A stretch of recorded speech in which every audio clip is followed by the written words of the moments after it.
આકાશવાણી ભુજ સમાચાર આશુતોષ અંતાણી વાંચે છે. નમસ્કાર. લોકસભાની પહેલા તબક્કાની આગામી તારીખ 19મી એપ્રિલે યોજાનારી 102 બેઠક માટે ભરાયેલા ઉમેદવારી પત્રો પાછા ખેંચવાનો આજે છેલ્લો દિવસ છે. આજે સાંજ સુધીમાં 102 બેઠક પર કેટલા ઉમેદવાર ચૂંટણી લડી રહ્યા છે તે ચિત્ર સ્પષ્ટ થશે. તારીખ 19મી એપ્રિલે મતદાન થયા બાદ આગામી તારીખ 4 જૂને મતગણતરી હાથ ધરાશે.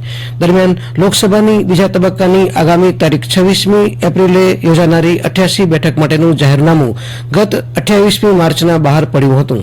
બીજા તબક્કાની ચૂંટણીમાં 12 રાજ્ય અને 1 કેન્દ્ર શાસિત પ્રદેશની લોકસભાની 88 બેઠક માટે મતદાન થશે, જેમાં કેરળની 20, કર્ણાટકની 14, રાજસ્થાનની 13, ઉત્તર પ્રદેશ અને મહારાષ્ટ્રની 8, મધ્યપ્રદેશની 7, બિહાર અને આસામની 5, બંગાળ અને છત્તીસગઢની 3, જ્યારે મણિપુર, ત્રિપુરા અને જમ્મુ કાશ્મીરની દરેકની 1 બેઠકની ચૂંટણી યોજાશે. 88 બેઠક માટે આગામી તારીખ 4 એપ્રિલ સુધી ઉમેદવારીપત્ર ભરી શકાશે. તારીખ 5મીએ તેની ચકાસણી થશે. જોકે જમ્મુ અને કાશ્મીરમાં ઉમેદવારીપત્રોની ચકાસણી આગામી તારીખ 6 એપ્રિલે થશે. કેન્દ્રીય ચૂંટણી પંચને સી-વિજિલ એપ ઉપર 79,000 ફરિયાદો અત્યાર સુધી મળી છે. આ પૈકી 99% ફરિયાદોનો નિકાલ કરવામાં આવ્યો છે. આ પૈકી 89% ફરિયાદોનું નિરાકરણ 100 મિનિટમાં કરવામાં આવ્યું છે. સી-વિજિલ એપ ઉપર મળેલી ફરિયાદો પૈકી 58,000થી વધુ ફરિયાદો ગેરકાયદેસર હોર્ડિંગ અને બેનરને લગતી છે અને 1,400થી વધુ ફરિયાદો નાણાં, ભેટ સોગાદ અને દારૂની લાલચ આપવાને લગતી છે. 535 ફરિયાદ શસ્ત્રોના પ્રદર્શનથી ડરાવવાને લગતી છે. એવી જ રીતે 1,000થી વધુ ફરિયાદો પ્રચારનો સમય પૂરો થવા છતાં સ્પીકરનો ઉપયોગ કરવાને લગતી છે. અત્રે ઉલ્લેખનીય છે કે કેન્દ્રીય ચૂંટણી પંચે લોકસભાની ચૂંટણી દરમિયાન આદર્શ આચારસંહિતાના ભંગ અંગેની ફરિયાદો સરળતાથી રજૂ કરવા માટે સી-વિજિલ એપ કાર્યરત કરી છે. લોકસભા સામાન્ય ચૂંટણી અંતર્ગત પ્રચાર માધ્યમો માટે એક્ઝિટ પોલ અને ઓપિનિયન પોલ સંદર્ભે માર્ગદર્શિકા સૂચનો જાહેર કરવામાં આવ્યા છે, જેમાં તારીખ 19 એપ્રિલથી એક્ઝિટ પોલ અને લોકસભાની સામાન્ય ચૂંટણી અને ગુજરાત વિધાનસભાની પેટા ચૂંટણીના મતદાનના દિવસે મતદાનનો સમય સમાપ્ત થતો હોય તે પૂર્વેના 48 કલાક દરમિયાન ઓપિનિયન પોલ પર પણ પ્રતિબંધ જાહેર કરવામાં આવ્યા છે. અત્રે ઉલ્લેખનીય છે કે તારીખ 19મી એપ્રિલના સવારે 7 વાગ્યાથી 1 જૂનના સાંજના 6:30 વાગ્યા સુધી પ્રિન્ટ કે ઇલેક્ટ્રોનિક મીડિયા કોઈપણ પ્રકારના એક્ઝિટ પોલ કે તેના પરિણામ જાહેર કરી શકશે નહીં. ભારતીય ચૂંટણી પંચ દ્વારા વરિષ્ઠ નાગરિકોને તેમની શારીરિક અશક્તતાના કારણે મત આપવામાં પડતી અગવડતાને દૂર કરવા કેટલીક ખાસ વ્યવસ્થા કરવામાં આવી છે.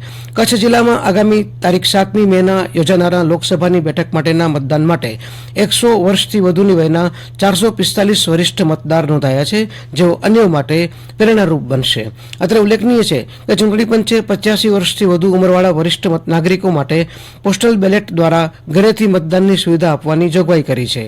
કચ્છ જિલ્લામાં 85 વર્ષથી વધુની વયના 14,427 મતદાર નોંધાયા છે, જે આ જોગવાઈનો લાભ લઈ શકશે. જ્યારે જિલ્લાના 445 શતાયુ મતદારો કે જેઓ મતદાન મથક સુધી ન પહોંચી શકે તો ઘરેથી મતદાન કરવાનો લાભ મેળવી શકશે. કચ્છના ક્રાંતિગુરુ પંડિત શ્યામજી કૃષ્ણ વર્માની આજે 94મી પુણ્યતિથિ મનાવવામાં આવી રહી છે. કચ્છમાં જિલ્લા મથક ભુજ તેમજ તેમના જન્મસ્થાન માંડવી તેમજ અન્ય સ્થળોએ ક્રાંતિવીરને અંજલિ આપતા કાર્યક્રમો યોજાશે. રાજ્યમાં એલઆઈસીની ઓફિસ અને ભારતીય રિઝર્વ બેંકની નિયુક્ત શાખાઓ આજે અને આવતીકાલે સામાન્ય કામકાજના કલાકો સુધી ખુલ્લી રહેશે. એલઆઈસીએ જાહેર કરેલા એક નિવેદનમાં જણાવ્યું છે કે ચાલુ નાણાકીય વર્ષના અંત પહેલા નાગરિકોને કર બચત પ્રક્રિયામાં કોઈ અગવડતા ન પડે તે માટે આ નિર્ણય લેવામાં આવ્યો છે. ઇન્ડિયન પ્રીમિયર લીગ આઈપીએલની ગઈકાલે રમાયેલી મહત્વની મેચમાં કોલકાતા નાઇટ રાઇડર્સની ટીમે રોયલ ચેલેન્જર્સ બેંગ્લુરુની ટીમને 7 વિકેટે પરાસ્ત કરી વિજય મેળવ્યો હતો. બેંગ્લુરુની ટીમે 6 વિકેટના ભોગે 182 રન કર્યા હતા.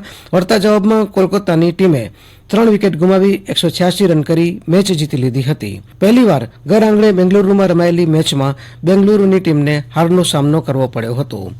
આ સાથે આ સમાચાર બુલેટિન પૂરું થયું. નમસ્કાર.